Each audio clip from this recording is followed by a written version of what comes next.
speaking of quarterbacks, this is my way too early top 12 quarterback rankings with some tiers here. Josh Allen, Patrick Mahomes, Jalen Hurts. Those are my top 3 quarterbacks. That's the first tier.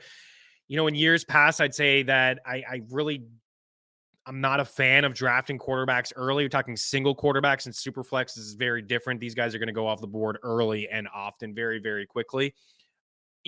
I think Allen and Mahomes, I certainly think Allen Mahomes and Hurts could be second round picks, in standard leagues. I still don't really love it.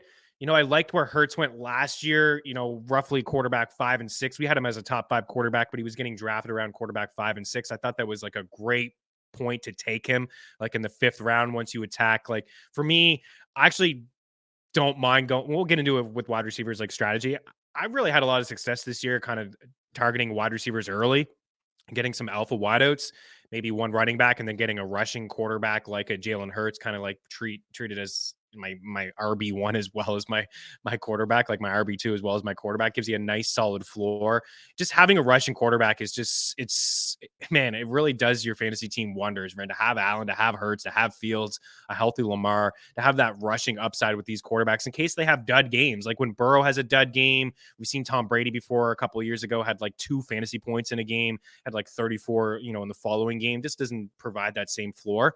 But these guys for me are the reason I have Allen 1 is he has more rushing upside than Mahomes, and he has the same sort of passing touchdown upside. He's finished as a top quarterback in each of the past couple of years. Now, he didn't this year because of the canceled game, 1 fewer game played, but in terms of fantasy points per game, he did have slightly more than Patrick Mahomes in the standard format, 24.7 to 24.5. Jalen Hurts actually had 25.2. Now, he played 15 games, 2 fewer than Mahomes and 1 fewer than Allen. The reason I don't have Hurts at 1, and again, we're splitting hairs because I do view these 3 guys in the same tier, is the schedule is going to get tougher for Philly, right? We brought up the quarterbacks that the Eagles played this season and the competition that they had, and now finishing first in the division. The schedule, it's already released, like not when the games are going to be, but the opponents and where they're going to be. The schedule is much tougher for the Eagles next season, so you can put all that noise to bed.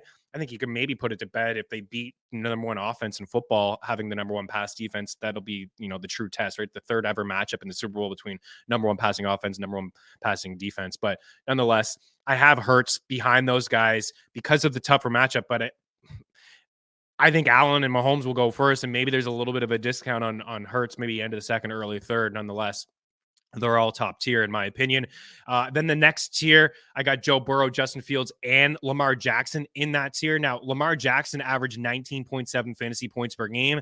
Justin Fields averaged 19.7 fantasy points per game. And I put Joe Burrow in this tier, and it was really tough for me actually not to put Joe Burrow in that top tier. He just doesn't have that rushing upside that those others do have. Now, keep in mind, Joe Burrow did have 257 rushing yards. He did have 5 rushing touchdowns. It's not the 13 that Hurts had, the 7 that Allen had, and fewer rushing yards than Patrick Mahomes. But it's really close to me. Like if there's one out of that second tier that could be in that first tier, it's Joe Burrow knocking on the door.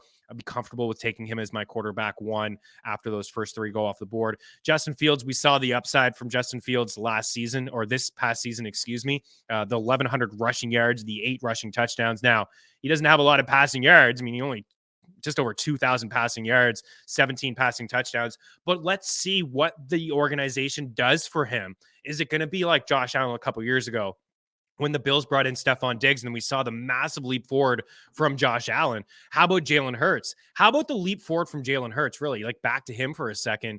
When his first full year as a starter, he's only throwing to a rookie wide receiver in Devontae Smith, like great wide receiver. But, Dallas Goedert missed some time. Zach Ertz missed some time, was eventually traded, first year head coach, young offensive coordinator too. And Steichen, like there was just a lot of question marks, and Jalen Hurts, not only got a weapon in AJ Brown and Alpha to go opposite of Devontae, but also just through hard work. And you heard it through the offseason, working out with Brady and just trying to get a little bit better. And it showed, right? You saw a massive leap and, almost 700 more passing yards, 16 passing touchdowns to 22. The rushing yards stayed true, 700 last year, 700 this past year. And then 13 rushing touchdowns, 23 rushing touchdowns over the last 2 years. But Justin Fields, like, will the Bears do that that the same thing that the Bills and the Eagles did, right? Will they bring in an alpha wide receiver? I don't know if it's through the draft. I'm sure they're going to try to attack it through the draft. Can they trade out of that one spot and get an alpha wide receiver or a bunch of other picks and flip those picks for maybe, a wide receiver to kind of help Fields take that leap forward? I like Darnell Mooney. He's not a one. You get an alpha next to Darnell Mooney. I don't think DeAndre Hopkins is the answer either. I'd be looking to get younger.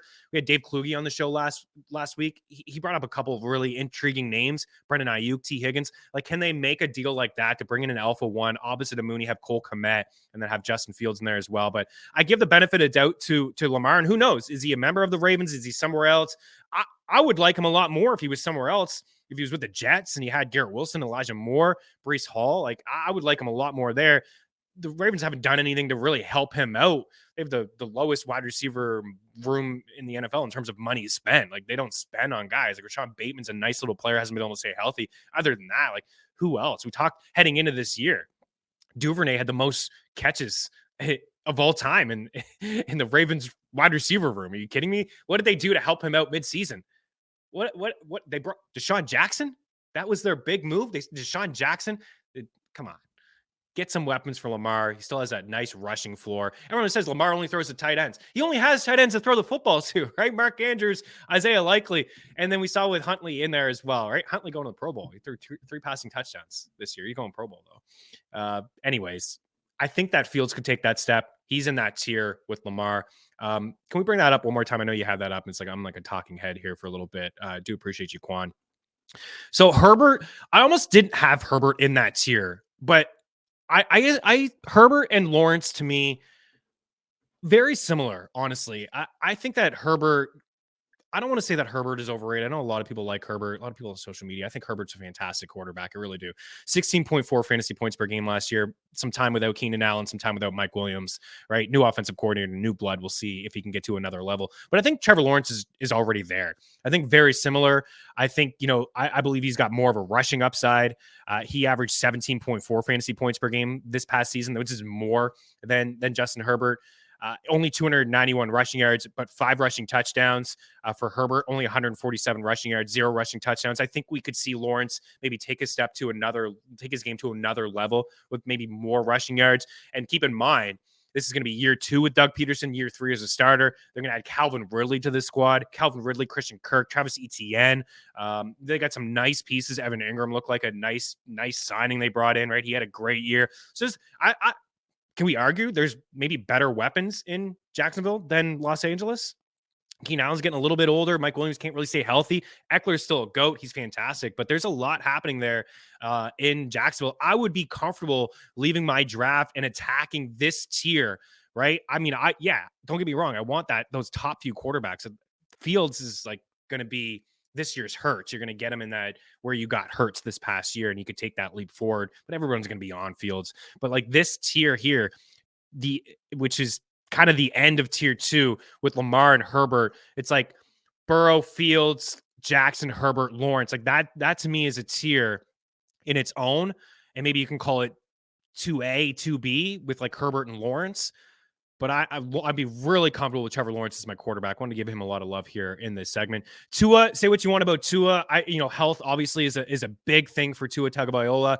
Can he stay healthy? But those two wide receivers, maybe the best 1-2 punch. You can make the case for Allen and Devontae. Certainly, Tyreek and Jalen Waddle. These guys are fantastic all year long. But 17.8 fantasy points, which was inside the top 10 last year. At the quarterback position. So. He showed that great play caller, Mike McDaniel. Bats across the board here for me today. Great play caller, Mike McDaniel, and Tua with those weapons to see if he can stay healthy, right? Deshaun Watson, a lot of question marks, but Deshaun Watson, Dak had a bit of a down year, but still, I do believe in the upside. Let's see if they can bring in another guy, another wide receiver. They really missed Amari Cooper. Let's get a number 2 there, opposite of CD. Dak with the picks. I do think that's going to be an outlier campaign from him, like with the picks, all those interceptions. He did miss 5 games, and he's still up at the top. Kirk Cousins is there. I easily, could have went maybe Jared Goff. We'll see what happens with Geno if he's the starting quarterback. But Jared Goff, his fantasy points per game was right there with Kirk Cousins, 16.7. Cousins, 17.2. Trevor Lawrence, 17.4. Tua, 17.8. Geno Smith, 17.9. Daniel Jones not on this list, by the way, 18.1. I could see myself putting Daniel Jones on this list, maybe ahead of Dak, maybe ahead of Kirk Cousins. Let's see what they do as a front office Do they franchise tag him? Do they sign him for a 3-year deal, franchise tag Saquon? Do they bring in some other pieces, other wide receivers, right? A lot of their wide receivers are unrestricted free agents. Darius Slayton, Sterling Shepard, Richie James. These guys are all unrestricted. Let's see if they bring in some weapons for a guy like Daniel Jones. I think I saw Brendan Ayuk like a photo on Instagram. I think I saw somebody tweet that. There was a photoshopped him with the Niners or a Jets jersey on, and he liked it. I don't know. You'd take all that stuff with a grain of salt, but those are the top 12 quarterbacks.